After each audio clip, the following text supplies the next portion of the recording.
Old 6th Avenue, Troy, New York. Easy to get to from the other side of the Hudson. Just take Route 7 or the Collar City Bridge. When you get there, you'll see children outside playing, riding bikes, and something you might not typically see children gathering around. A memory of what's happened there. This was a young man that was known to us, was active in the community, unfortunately in some criminal activity. Activity that Troy Police Chief John Tedesco says has been happening more and more in this busy crossroads between Albany and Troy. We believe that he was engaged in a drug sale, walked to a darkened portion of the street where he was, and there was probably someone lying in wait for him. And now, close to where that person was waiting, stands a memorial, marking the tragic ending of 18-year-old Tyreek Prince's life. We're seeing this countless times, not only in the city of Troy, but certainly throughout the Capital District, throughout the country. It's the allure of gangs. Just steps from Tyreek's memorial, 19-year-old Isaiah Carter took his last breath. The two shot and killed just months apart. In between the shootings, Troy police increasing their presence with saturation patrol. We had a lot of success with it. It certainly expends a lot of monetary resources, but if the community feels better, that's worth it to me. And the community has felt better up there. And I'm not saying it's the panacea, but it's one approach that we're taking. But not everyone has been supportive of their approach. In fact, some tensions between the community and police have been rising for several years now, boiling over in 2014 when 6 officers were hospitalized and 5 people were arrested after a brawl captured on video at nightclub Cocopelli's. The night sparking claims of police brutality and racism. Our officers were cast as Ku Klux Klan members, things of that nature. It was horrendous. It was insulting. But luckily, this is a strong agency, a lot of resolve. It didn't affect the way the officers did their jobs. But it sparked a very small minority of the community that have carried this on. Carried on perhaps for years. Claims of wrongful death accusations exploding on social media after a 39-year-old carjacking suspect, Thaddeus Faison, was shot and killed by police. The suspect shooting Officer Joshua Comatel in the legs and Officer Chad Klein in the shoulder. We fully support our cops here. We fully support the use of force, but it has to be justified, okay? And I think the public knows that. I get very aggravated at this small minority that's trying to make problems in the city of Troy with the police department.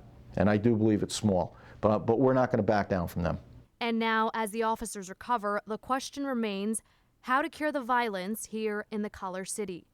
In Troy, Tanja Reiki, Time Warner Cable News. 1749. 111 on the road. You come to work and you have no clue what you're getting yourself into.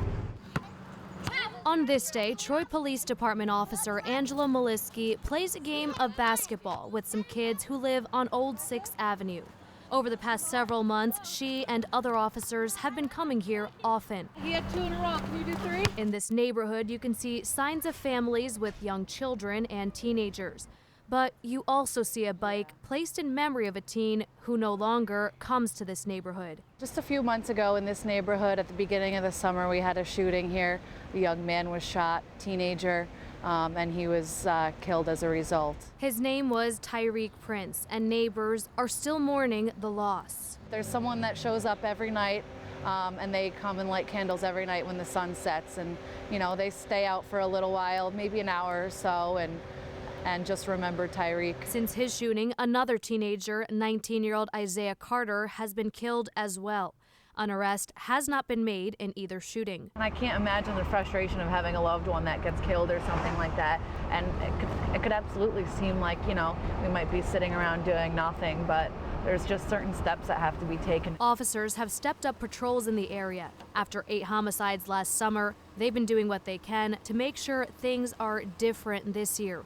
But they can't do it alone. When you look at the faction that he hung with, you know, the police are not their friend. So they don't want to come forward. They'd rather settle this on their own. We just need to get rid of the mentality that if you snitch, you're going to get in trouble or you're going to, you know, get retaliation. We need to stop that. I mean, people are afraid to come forward if they know something, and that's not right. But how do we change that? And while Officer Maliski works to make that change, So, just go from playing a game of basketball with a bunch of 6-year-old kids, and now we have officers on foot pursuit. the search for a man with a gun. Stay in here. An arrest, gone taken off the street. Don't know if that person will go to jail, but I certainly think they should. And while that arrest hasn't been linked to any recent crime, officers count the small victories. That's a life that was saved somewhere along the line by that police officer. And a gun that won't be making it into this neighborhood. For Collar City Crime, Curing the Violence, Tanja Reiki, Time Warner Cable News. You can see some of the graffiti everywhere. It's a city some of Officer Maliski's relatives knew well. You'll see Z-Gods, that's like the new gang down here. I mean, they're not new, they've always been around, but like I've never seen them tag stuff and stuff like that before. A city she now patrols. She would like walk to the South Troy tavern, the South End Tavern for lunch and stuff like nowadays I can't imagine her walking by herself to go eat somewhere. Vacant lots, broken sidewalks, graffiti. The problems are clear. It's the gangs that are coming in that take place of a parent, of a role model. They give these kids something to affiliate with. And that's very difficult to combat. That's what David Elliott is seeking. You can't be afraid to approach them. See, we never know what they're going through or what their needs are unless we speak to them. If we don't speak to them, who will? He says the future depends on the youth. After 2 teenagers were shot and killed earlier this summer, his group, Leaders Leading Troy's Youth, organized peace rallies and barbecues within just days to get their message across.